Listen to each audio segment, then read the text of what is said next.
Muchas gracias por la invitación.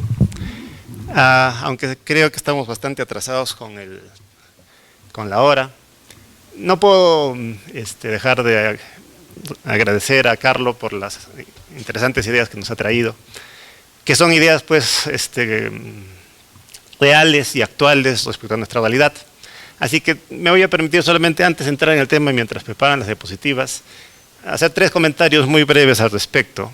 Sí, ciertamente, todos los días discutimos con los profesores de neurología, ¿a qué le pedimos al alumno? ¿Que sepa qué es lo que va a pasar aquí o que sepa lo que está pasando en el mundo? Es decir, global versus local. Los alumnos tienen que estar en el estado del arte, es decir, saber lo que está publicándose en este mes, en estos días, en estos años, en los tópicos que están estudiando, o tienen que dedicarse a estudiar solamente lo que está en el libro, lo que está consolidado.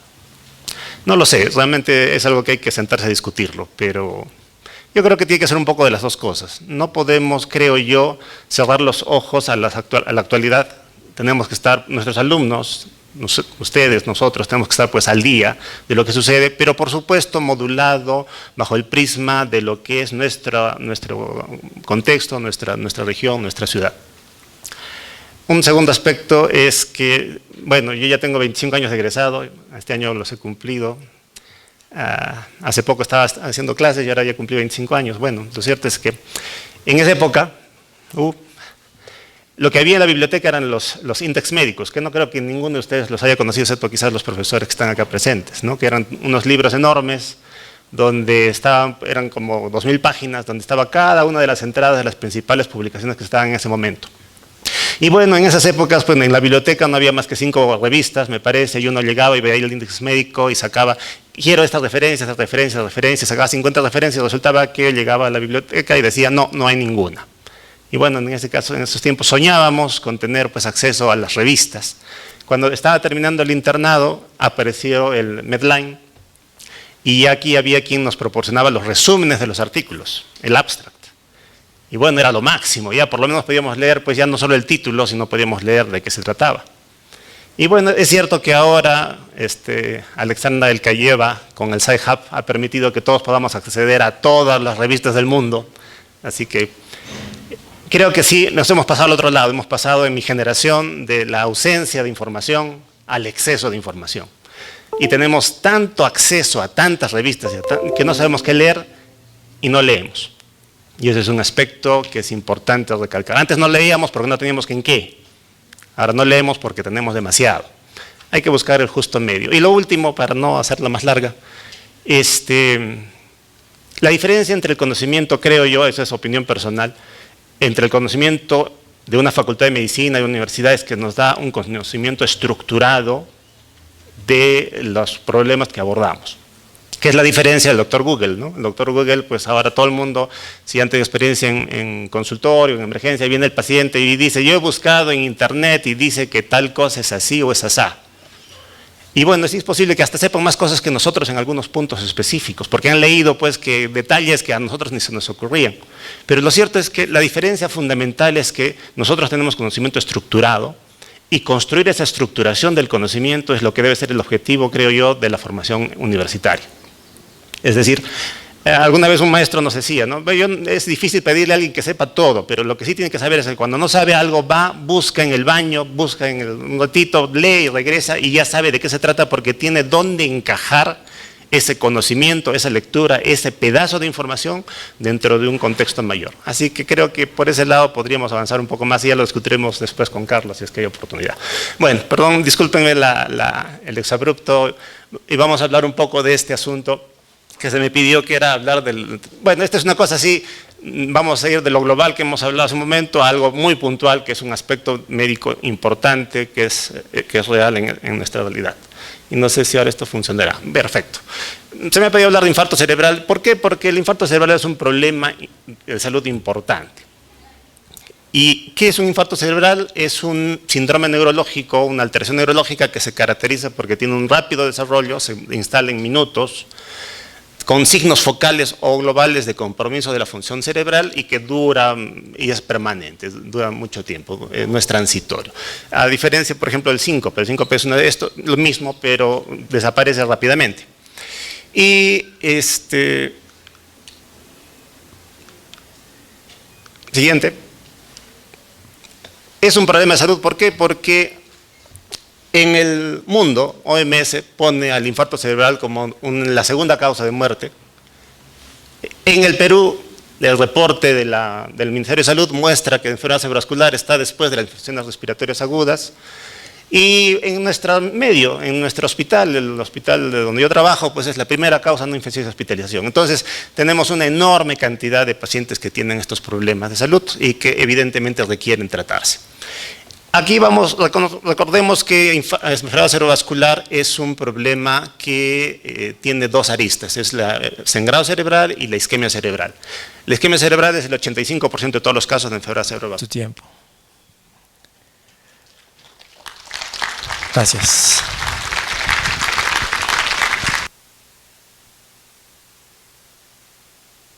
Isquémico. Este ACV isquémico pues ha tenido un cambio sustancial en el transcurso de los últimos años. Hasta mediados de los 80, todo lo que se podía hacer era el tratamiento, el reconocimiento fisiológico, pero no había propiamente un tratamiento específico para esta enfermedad, a pesar de ser tan importante. Siguiente. Se encontró, por ejemplo, ya en los 60 que la hipertensión era un factor de riesgo importante, se encontró que la aspirina reducía la prevalencia, y aquí aparece la tomografía por primera vez. La tomografía, que es ahora tan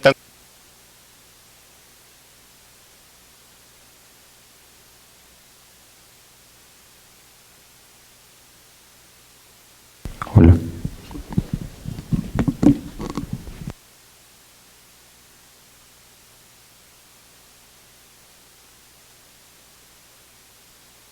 una metodología a estudiar el problema de salud, que es el ensayo clínico.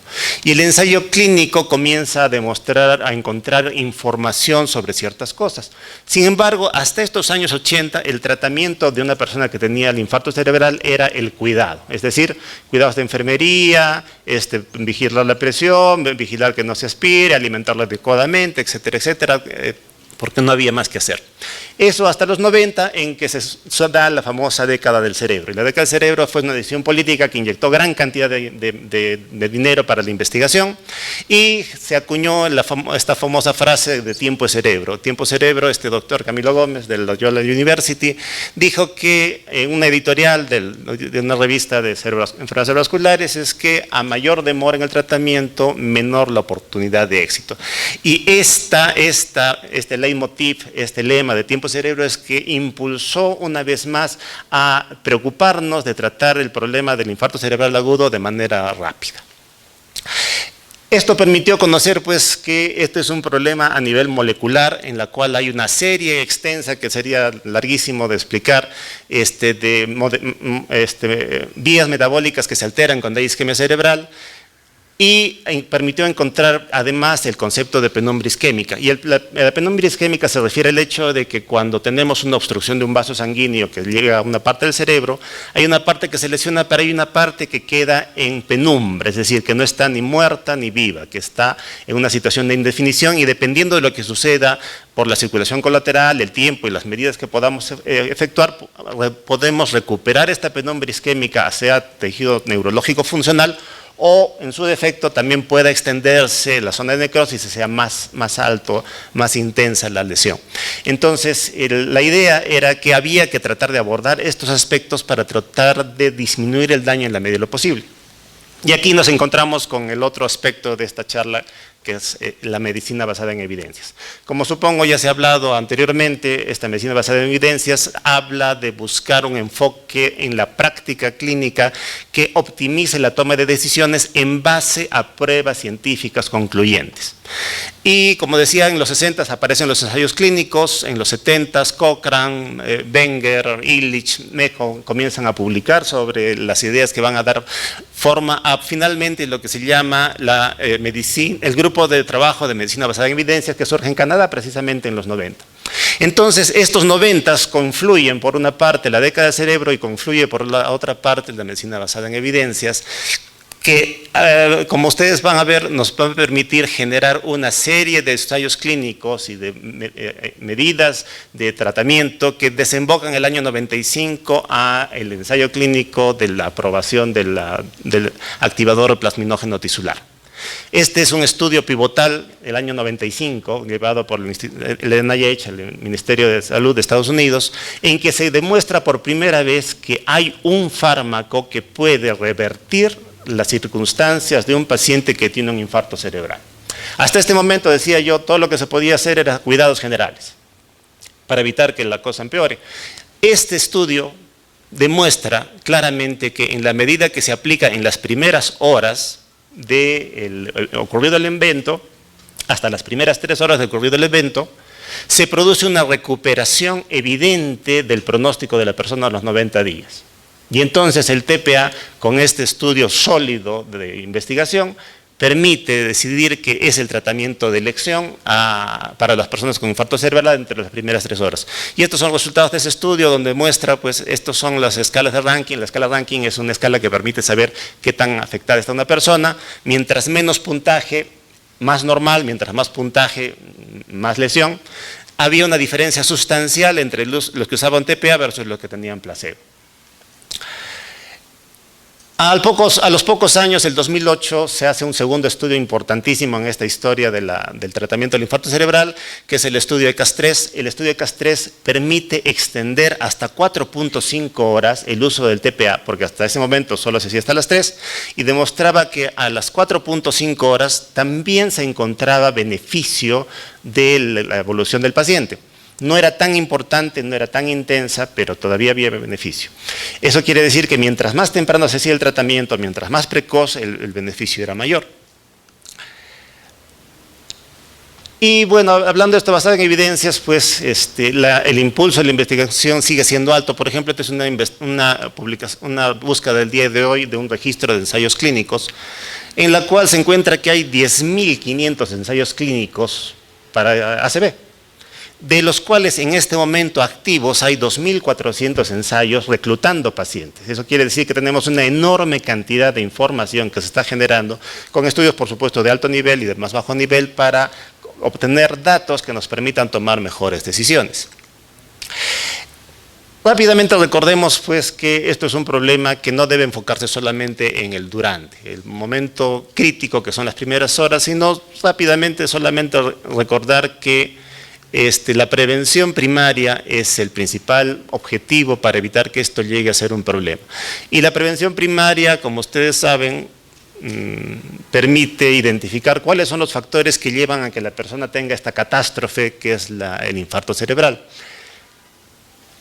Estos son los factores que ya conocen ustedes: edad, sexo, raza, factores familiares, ictus previo, peso al nacer menor de 2.500 gramos, que ahora tenemos un montón de prematuros, o los factores que sí son susceptibles de tratamiento, que son especialmente hipertensión arterial, tabaquismo, diabetes mellitus, lipidemia, fibrilación auricular, obesidad, inactividad física, el uso de alcohol, etcétera. Son alrededor de 50 factores que pueden reconocerse, pero que evidentemente para todos es nosotros conocido, porque son factores que podemos tratar, podemos modificar para evitar que la persona llegue al infarto cerebral. Pero bueno, repito, esto es rápidamente para recordarlo y hacer énfasis que el durante es un estrecho campo de tiempo durante el cual podemos actuar, pero que felizmente ya podemos hacerlo. Estas primeras horas, estas primeras etapas críticas nos recuerdan siempre que tiempo es cerebro, es decir, en la medida que actuemos más pronto, el efecto del tratamiento va a ser mejor y la persona va a poder recuperar su función o limitar la lesión lo más posible. Entonces, la principal limitación siempre es tiempo, y contra el tiempo tenemos que correr siempre.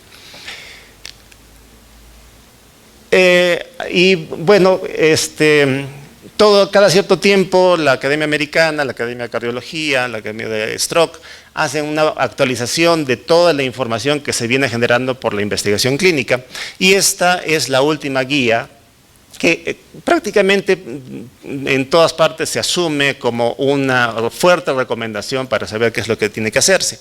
¿Por qué? Porque resume el resultado de decenas, de cientos de publicaciones, de decenas de de ensayos clínicos, y entonces tiene información bastante sólida para proporcionar. Y esta guía, como muchas otras supongo, clasifica la clase de evidencia dependiendo de qué tan fuerte sea. Y los estudios clínicos o las indicaciones tienen ciertas recomendaciones en las cuales pues, el beneficio es mucho mayor que el riesgo, va bajando hasta que, bueno, el riesgo es igual que el beneficio, o llega inclusive a decir pues, que alguna intervención el riesgo es mayor que el beneficio.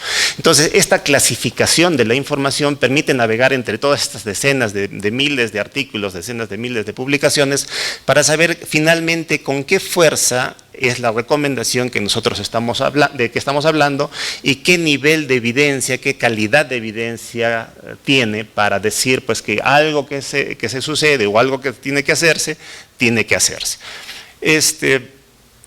Las guías tienen 5 elementos que son necesarios recordar: el manejo prehospitalario, la evaluación en emergencia, el manejo en emergencia, el manejo hospitalario ya con el paciente en la cama de neurología, y finalmente el manejo de las complicaciones. Y bueno, vamos a hacer un breve recuerdo de cuáles son los puntos importantes de este tratamiento.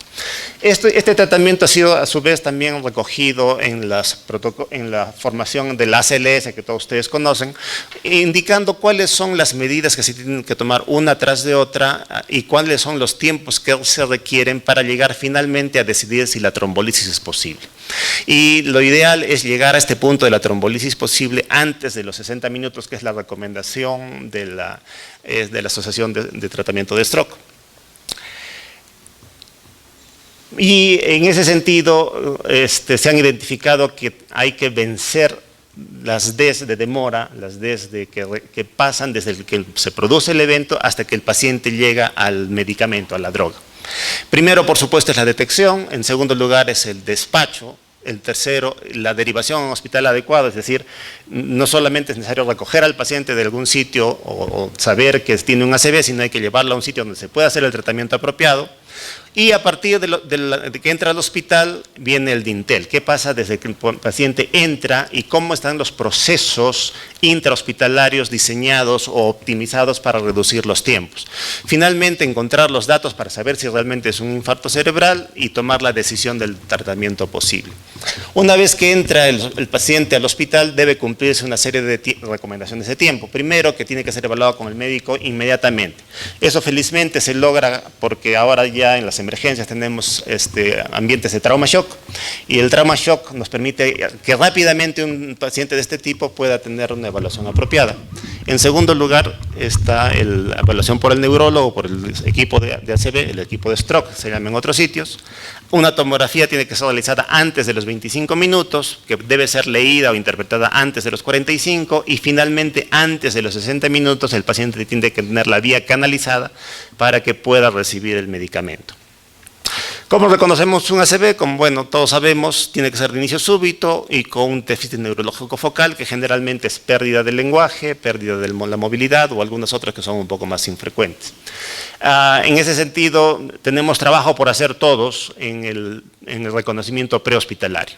Y el reconocimiento prehospitalario es lo que permite que la persona reconozca que está teniendo un problema neurológico y que este problema neurológico tiene que ser tratado rápidamente.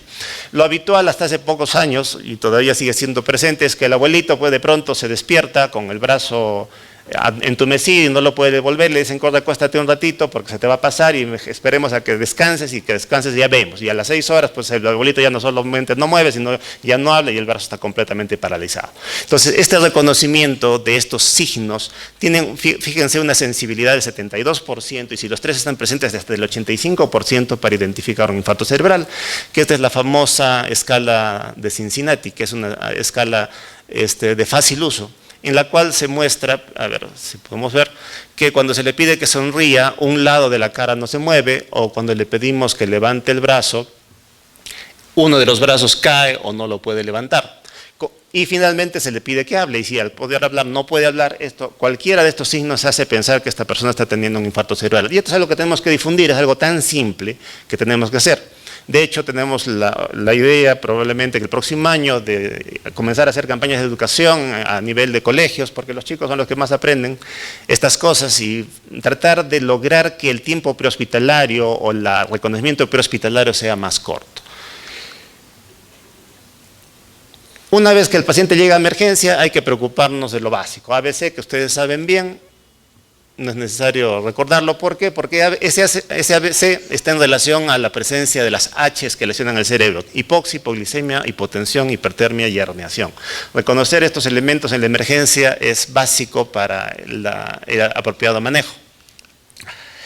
Entonces, en emergencia, ya una vez que llegue el paciente, se debe evaluar el nivel de conciencia, verificar si ha habido actividad convulsiva, cómo están las pupilas, cómo está el movimiento o falta de movimiento de las extremidades, y finalmente el paciente debe llegar a un hospital que tenga una unidad de cerebrovasculares. En nuestra ciudad no tenemos esto, pero sí tenemos, por lo menos en el hospital donde yo trabajo, un servicio de neurología con experiencia en el manejo de pacientes con enfermedad cerebrovascular. Así que digamos que hace las veces de unidad de stroke. Ojalá dentro de poco tiempo podamos tener una unidad de stroke propiamente establecida. Luego de ello, verificar la historia clínica, iniciar cloruro de sodio, evitar dar vía oral hasta que se verifique que pueda el paciente comer, colocar sonda nasogástrica o Foley si es necesario, y si hay cefalea, en el caso que sea necesario, hay que hacerlo. Exámenes auxiliares, por supuesto, el más importante es la tomografía cerebral. Electrocardiograma para verificar la presencia de arritmias, sobre todo para buscar cardioembolismo, y algunos otros exámenes como de coagulación, electrolitos, gases en sangre, para verificar si es que hay alguna anormalidad manifiesta. En la tomografía lo que buscamos siempre son los signos tempranos, y los signos tempranos que nos dicen que o no hay lesión o hay una lesión incipiente que nos permite identificar desde el origen si es que está habiendo un infarto cerebral. Por supuesto, la primera utilidad de la tomografía es verificar que no haya sangrado. Y lo que buscamos usar es estas escalas estandarizadas como es el ASPECTS. El ASPECTS nos dice en qué sitios hay estos borramientos de surcos, estos signos iniciales, para graduar qué tan severo es el daño, y si el daño es severo o es intenso, evitar dar tratamiento o dar tratamiento si es que así fuese necesario. Uno de ellos es la pérdida de la interfase gris-blanca que se ve en la tomografía. El otro es el borramiento de surcos. Miren aquí cómo este silvio está grande y aquí este silvio está obturado, aunque no se ve infarto, pero sí se ve el edema de los surcos. O aquí también, no sé si se llega por la proyección a ver lo suficiente, aquí hay circunvoluciones, hay surcos y aquí no las hay, que después llevan a los días a mostrar que en esa zona estaba el infarto. O finalmente el signo de la cerebral media hiperdensa, que también es un signo de infarto temprano. Lo cierto es que una vez que tenemos la tomografía y vemos que no es un sangrado, vemos que es una hemorragia, tenemos que decidir si el paciente requiere trombolisis o no. Y para esto usamos como escala estandarizada la escala de NIH, de stroke, que nos da una puntuación que va desde 0 hasta, bueno, alrededor de 40, nadie llega a 40, los máximos puntajes son pues alrededor de 28 o 30, mientras más puntos, peor es el cuadro. En ese sentido, hasta hace unos años se decía que la trombolisis se hacía entre 4 y 25, pero ahora eso ya se ha dejado de lado. En realidad se puede trombolizar más abajo y más arriba dependiendo del cuadro clínico, dependiendo del paciente. Luego de ello se verifica si cumple con estas condiciones: mayor de 18 años, porque ha sido probado, por supuesto, mayores de edad, que sea un cuadro clínico compatible con infarto cerebral, y este es el punto más importante: que el paciente haya sido visto normal por última vez como máximo 4.5 horas hasta el momento en que va a recibir el medicamento. Eso quiere decir que dentro de este tiempo está incluido la llegada al hospital, la ida a tomografía, regresada de tomografía, evaluación del paciente. Lo cierto es que cuando la aguja está en el brazo del paciente y la enfermera está con el medicamento en la mano, tienen que haber pasado como máximo 4.5 horas. Y eso nuevamente nos hace recordar que tiempo es cerebro. Si el paciente llega, tiene que ser atendido lo más pronto posible para, primero, lograr una mejor recuperación y llegar a que reciba el medicamento.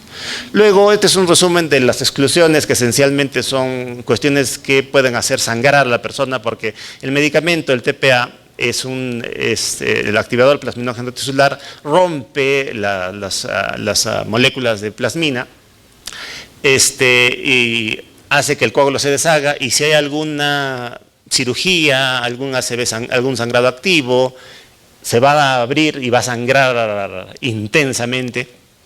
Si la presión arterial está muy alta, no se puede controlar, hay el riesgo de que la presión alta haga romper un vaso. O por último, si es que hay hiperglicemia alta o índices muy altos, la persona es mayor de 80 años cuando estamos en este grupo de 3 a 4.5 horas. Si se decide aplicar el medicamento, lo primero que hay que hacer es obtener el consentimiento informado. ¿Y esto por qué? Porque aunque es un medicamento bastante seguro, hay riesgo de que sangre, y si sangra, el sangrado puede ser muy severo o incluso mortal. Normalmente el riesgo de complicación por sangrado de una persona con infarto cerebral es de 0.5%, es decir, un caso de cada 200 tiene un sangrado natural que lleva a la muerte de la persona. Cuando se usa TPA, el riesgo es del 5%. Ok, es 10 veces mayor, pero sin embargo significa que 95% de las veces va a ser bien, va a ser bueno el resultado. Sin embargo, la persona tiene que saberlo, la familia tiene que saberlo para autorizarlo. Y la dosis es 0.9 por kilo, aunque aquí hay una discusión. Los japoneses han publicado un estudio en el cual se aplica 0.6 miligramos por kilo de peso y los resultados son los mismos.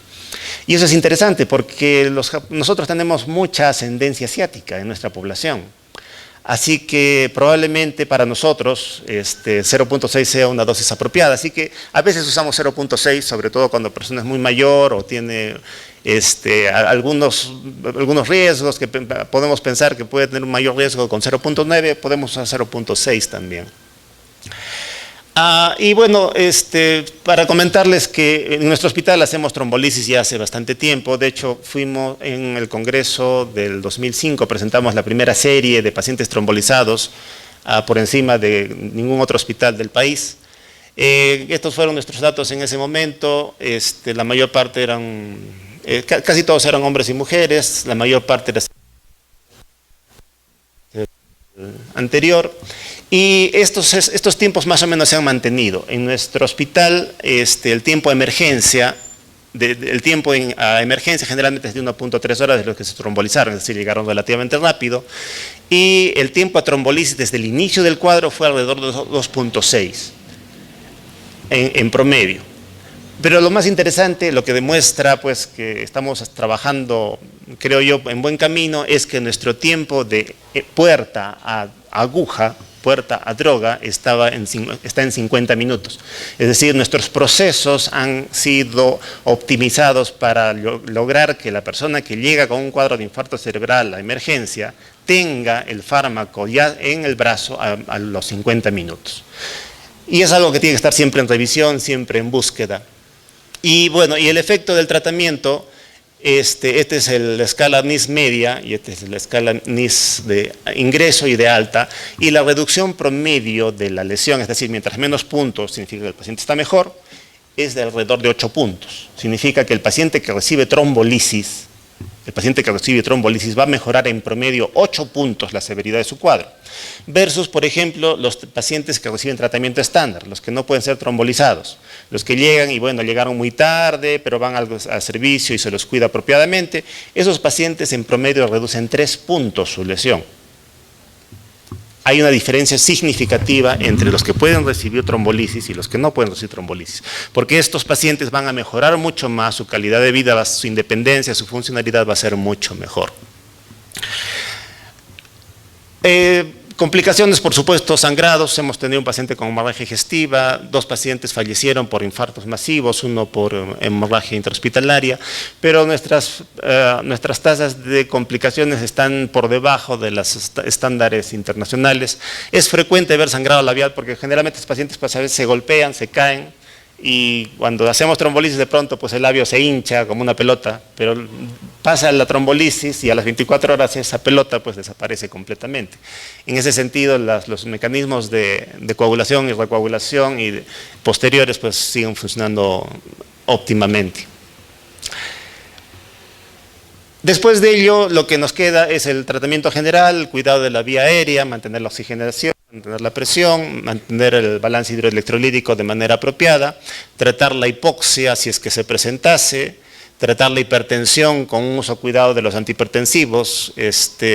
Solamente se trata con nitroprusiato cuando la presión está por encima de 220, 120, por debajo de esto el tratamiento es bastante más conservador, y si es necesario hacer trombolisis hay que bajar la presión antes de la trombolisis a menos de 185. Hiperglicemia, hipotensión, hipertermia, todos estos son elementos que hay que tratar de la manera apropiada para evitar las complicaciones posteriores. Y finalmente, el tratamiento de las complicaciones neurológicas que ocurren después del tratamiento inicial, que generalmente son edema cerebral, hipertensión endocraniana, que tienen que estar vigilados en un sitio apropiado. Obviamente, este tipo de complicaciones ocurren más en las personas que no han llegado en el tiempo de ventana para la trombolisis, porque evidentemente son lesiones mayores y la reperfusión no ha sido posible de obtener. El edema cerebral generalmente entre el tercer a quinto día, y es necesario, lo que se usa pues es manitol esencialmente, o cloruro de sodio hipertónico para el manejo apropiado. El tratamiento, la prevención de, no se usan corticoides en este tipo de drenajes, nunca está de más recordarlo. Hemos hecho también craniectomía descompresiva en algunas veces. Convulsiones se ven poco, así que en ese sentido hay que recordar siempre que no está indicado dar antiepilépticos de protocolo, de inicio, solamente en el caso que la persona tenga convulsiones es necesario hacerlo. Si es que convulsiona, se trata como cualquier crisis convulsiva, diazepam, fenitoína posterior. Y la transformación hemorrágica más bien sí puede preocuparnos un poco, porque muchos pacientes hacen sangrado después del infarto cerebral, de manera espontánea. Obviamente estoy hablando no solo de los que se trombolizan, sino de los que no se trombolizan. Los pacientes no trombolizados, en un muy buen porcentaje, hacen conversión hemorrágica, pero que en general no requiere un cuidado más que la vigilancia y estar atentos a la presencia de herniación. Y finalmente, cuando ya pasa todo este asunto de la fase aguda, lo que se trata es de iniciar la recuperación de la persona, de recuperar en la medida de lo posible las consecuencias que pueda dejarle este infarto cerebral, iniciando terapia física lo más pronto posible.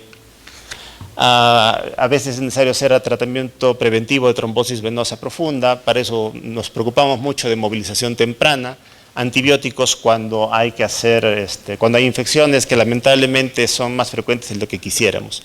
Y finalmente, pues, llegamos a la etapa de la rehabilitación, que es la última etapa en la cual pues, se puede hacer mucho. En ese sentido, los médicos rehabilitadores cada vez trabajan mucho más con los neurólogos para controlar los problemas de las secuelas del infarto cerebral.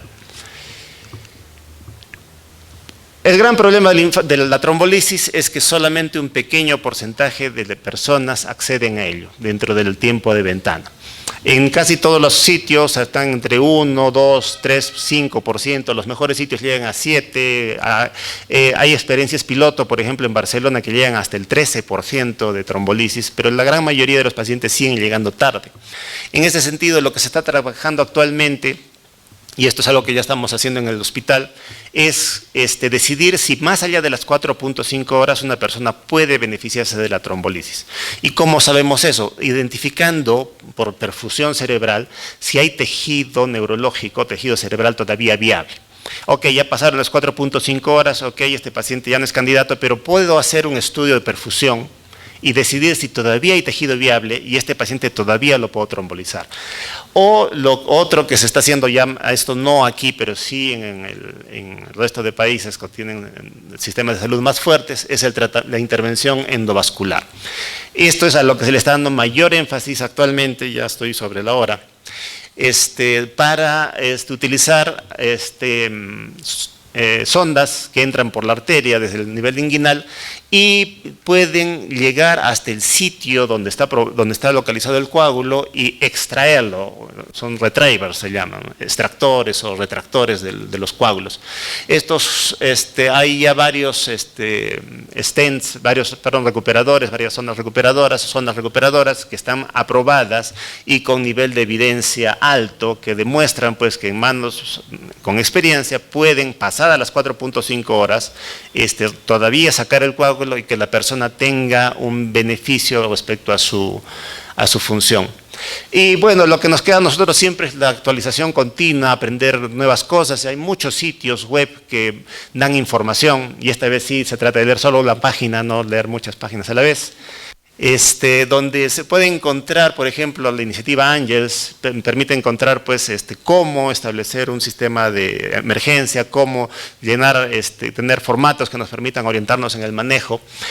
Y estas iniciativas, la mayor parte de veces son gratuitas, lo que buscan es pues, la extensión del tratamiento agudo apropiado para las personas con infarto cerebral. Así que, ahora que estamos en la época del WhatsApp, acordémonos del emoji del infarto cerebral, cara caída, sobre todo inferior. Es mucho lo que tenemos que hacer, sobre todo a nivel de prevención, y mucho que tenemos que hacer es a nivel del acceso temprano. Mientras más nos preocupemos de que las personas puedan acceder al tratamiento apropiado, menor va a ser la carga para la persona, para la familia y para la sociedad en general. Muy bien. Si hay alguna pregunta, por favor.